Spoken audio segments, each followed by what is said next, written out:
जन्म जन्म आमदो गते तेरे जुड़ी साबिन में जन्म जन्म आमदो गते तेरे जुड़ी साबिन में जेमन चाँदो इपिल सगे दिस हवांगे तो पागो लिंगी अकन गाडादा दिस हवांगे रुवड़ा जन्म जन्म आमदो गते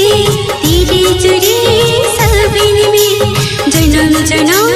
आमदो गते तेरे जुड़ी साबिन में जेमन चाँदो इपिल सगे दिस हवांगे तो पागो लिंगी अकन गाडादा दिस हवांगे रुवड़ा जन्म जन्म आमदो गते तेरे जुड़ी साबिन में जन्म जन्म